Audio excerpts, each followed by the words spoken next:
You are on the air and off the books with Beth Ann and Samantha, and today we are continuing with episode 6 of our Halloween murder mystery special, Partied to Death.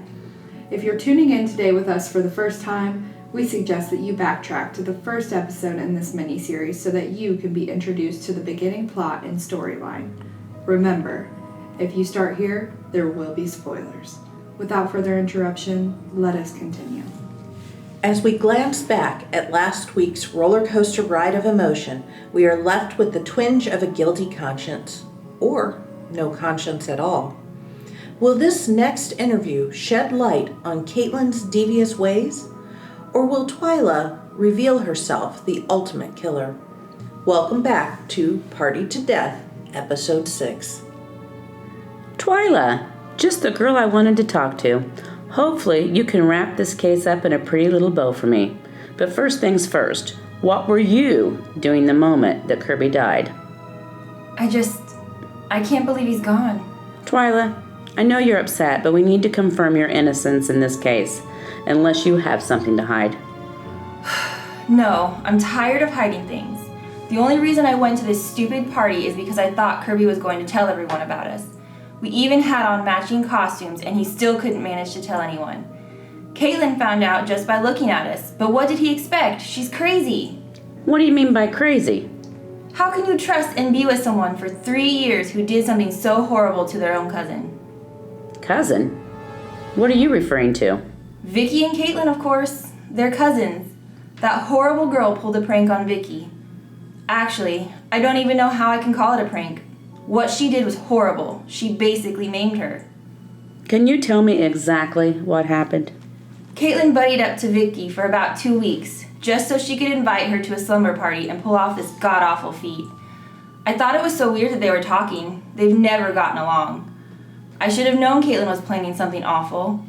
Who plans something for 2 weeks just to humiliate someone? Anyway, Caitlin invited Vicky to a sleepover and shaved her head in the middle of the night. She got it right down to the middle when Vicky woke up screaming, but it was too late. All of the girls were laughing, and Vicky's hair was unsalvageable. She basically attacked Vicky with hair clippers. So what does this say about Vicky to you? It says that she should have gotten back at Caitlin.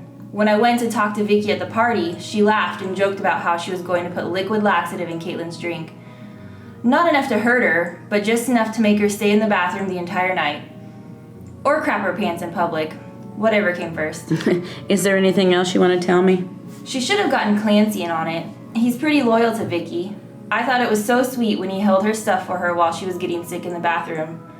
I saw him go out the back door for some fresh air, but I can't say I blame him. It's hard to be mixed in a group of people who don't think you are worth anything.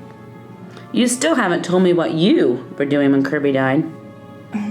I'm sorry. It's hard to talk about. After Caitlin and I walked up to Kirby, Caitlin handed Kirby a drink and immediately started making a scene about betrayal. Kirby was exasperated and turned around and took a big swig of a drink. Caitlin stormed off, and a few minutes later, he started not to feel so hot. I asked him if he wanted to go home, and he said no. A promise is a promise. Just a few seconds after that, he collapsed to the floor. That witch killed him. She did it just to spite me and win some sick game.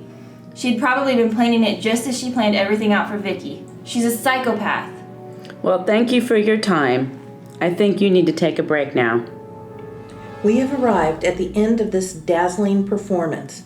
This intense salsa is sashaying into more mystery and intrigue. Will Detective Sanderson rate the killer's performance and unravel this parallel of destruction? This interrogation is the final countdown to finding out who our killer is. Did you guess correctly? Tune in tomorrow for the terminal episode of Partied to Death, The Confession.